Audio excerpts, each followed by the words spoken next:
दोस्तों, जब बच्चे और बच्चियां जवान होती हैं तो घर वालों की चिंता भी बढ़ जाया करती हैं। और दरअसल लड़की के केस में घर वालों की चिंता कुछ ज़्यादा ही बढ़ जाती हैं। लड़कियां घरों के अंदर जब जवान होती हैं, बहुत सारी लड़कियां तो अपने माँ बाप की इज्जत का ख्याल करती हैं, हर बात को बड़ी सोच समझ के कदम उठाती हैं, सोच समझ के कुछ काम करती हैं। लेकिन कुछ लड़कियाँ ऐसी होती हैं जिनको सिर्फ और सिर्फ हवस दिखाई देने लगती है। जैसे ही जवानी की दहलीज पर कदम रखती हैं तो उनको लगता है कि अब तो बस हवस का खेल होना चाहिए। लेकिन दोस्तों, यहाँ पर सभी लड़कियाँ ऐसी नहीं होती। मैं बार बार कह रहा हूँ, कुछ लड़कियाँ ऐसी होती हैं। आज की घटना में भी कुछ ऐसा ही हुआ है। हवस के खेल की भूखी एक लड़की ने अपने घर को उजाड़ दिया एक तरह से, और अपनी उसकी जान चली जाती है। यह घटना छत्तीसगढ़ के बलरामपुर जिले के एक गाँव की है। उस गाँव के अंदर सीमा नाम की एक लड़की रहा करती है, जिसकी उम्र 22 साल है। अपने माता पिता और उसका एक बड़ा भाई है जिसका नाम दीपक होता है, जिसकी उम्र 25 साल होती है, यानी कि भाई 3 साल बड़ा होता है। सीमा पढ़ाई लिखाई करके अपने घर पर बैठ चुकी है और उसके माँ बाप अब उसकी शादी की तैयारियों में जुटे हुए हैं कि इसकी शादी करनी है। इसके शादी के लिए पैसे वगैरह इकट्ठे कर रहे होते हैं। लेकिन दोस्तों, यहाँ पर जो सीमा होती है वह अपने माँ बाप से कहती है कि मुझे एक स्मार्टफोन दिलवा दो, जैसा भाई के पास है, मैं उसमें सोशल मीडिया चलाया करूँगी। उसका बड़ा भाई दीपक कहता है कि तू क्या करेगी फ़ोन का, मेरे ही फ़ोन को चला लिया कर, हमारे पास इतने पैसे भी नहीं हैं। लेकिन वह जिद पर अड़ जाती है तो उसकी माँ और उसके पिताजी कहीं से पैसा उधार लेकर उसे एक स्मार्टफोन दिला देते हैं।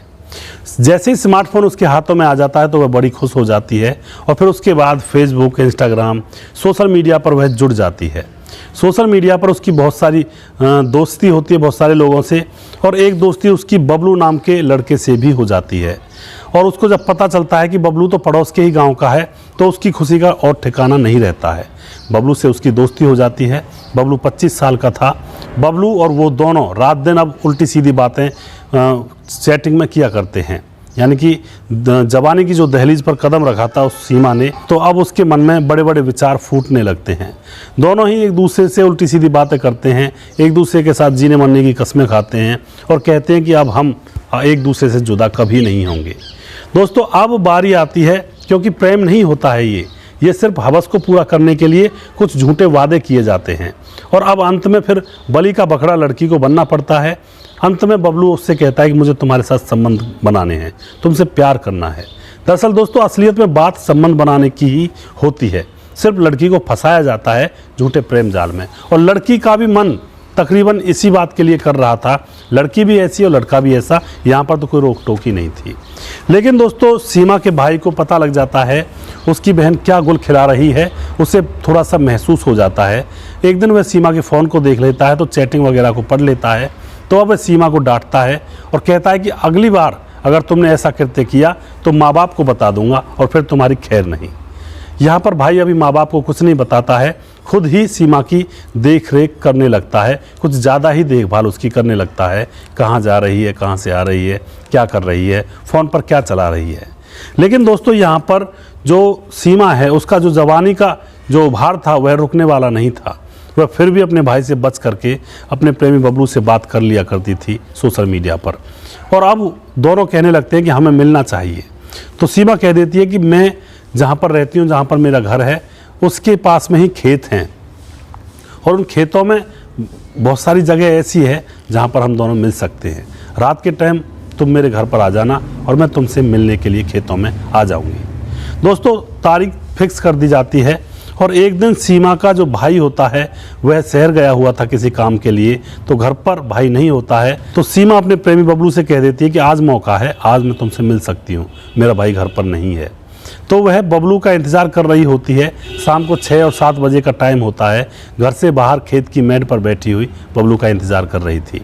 तभी उसका भाई शहर से आ जाता है और उसकी नज़र अपनी बहन सीमा पर पड़ जाती है और उससे कहता है कि तू यहाँ पर बाहर क्यों बैठी है, घर के अंदर चल। तो भाई को बहाना लगाती है कि मैं जंगल पानी होने के लिए आई थी भाई। तो उसके बाद उसका भाई उसे अंदर ले जाता है। अब दोस्तों, उसका प्रेमी खेतों में आ चुका था, लेकिन वह उससे लिख कर भेज देती है कि मैं आऊँगी, तुम इंतज़ार करो। रात होती है। रात को सारे लोग सो जाते हैं गहरी नींद में, और तभी वहाँ से सीमा खिसकने लगती है। घर से निकल करके वह थोड़ी दूर खेतों में चली जाती है। वहाँ जाकर बबलू से मिलती है और दोनों एक दूसरे के अर्पित हो जाते हैं, एक दूसरे के साथ संबंध बनाने लगते हैं वहीं पेड़ के नीचे। दोस्तों, अब क्या होता है, भाई को पेशाब लगती है तो वह खड़ा होता है।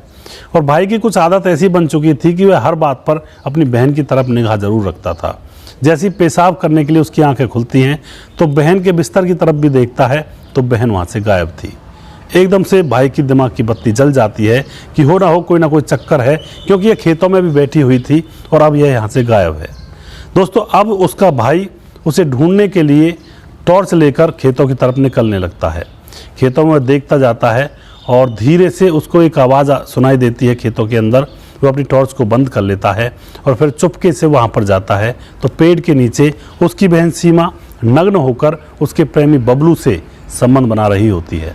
वह एकदम से वहाँ पर पहुँच जाता है तो बबलू वहाँ से भाग जाता है।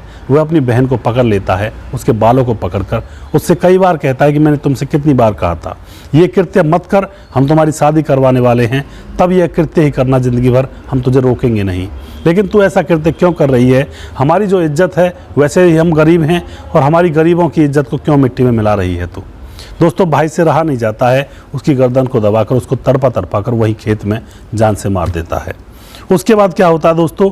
उसके बाद भाई कहीं भागता नहीं है, अपने घर जाता है, माँ बाप से कहता है मैंने तुम्हारी लड़की को जान से मार दिया है। गंदा काला मुंह कर रही थी वो खेतों में किसी लड़के के साथ। और फिर पुलिस बुलाई जाती है, पूरा गांव इकट्ठा हो जाता है और फिर पुलिस आती है तो वह भाई अपने आप को पुलिस के हवाले कर देता है। दोस्तों, पुलिस उसको ले जाती है, सीमा की डेड बॉडी को पोस्टमार्टम के लिए भेजा जाता है और फिर उसके भाई को जेल में बंद कर दिया जाता है, केस दर्ज किया जाता है। यहाँ पर सीमा के प्रेमी का क्या बिगड़ा? कुछ भी तो नहीं बिगड़ा, वह तो उसके साथ संबंध बनाकर भाग लिया।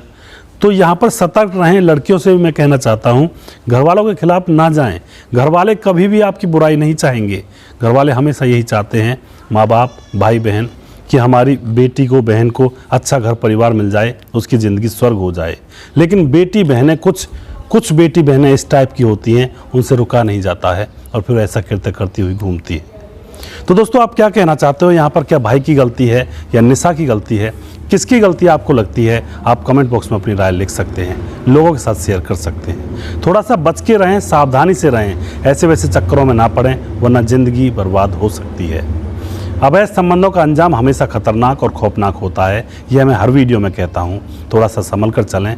आज लगता है, हो सकता है आज रिजल्ट ना मिले, कल ना मिले, परसों ना मिले, 10 साल तक ना मिले, लेकिन अंततः अवैध संबंधों का रिजल्ट बहुत ही खौफनाक होता है और मिलता ज़रूर है, क्योंकि यह एक झूठ की बुनियाद होती है। झूठ के आधार पर ये रिश्ते जुड़ते हैं कि मैं तुमसे प्यार करती हूँ, मैं तुमसे प्यार करता हूँ।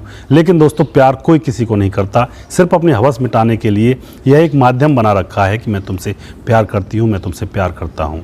और जब यह झूठ गिरता है तो धड़ाम से गिरता है, क्योंकि झूठ के पाँव नहीं होते, वह अधर हवा में कब तक टिक सकता है।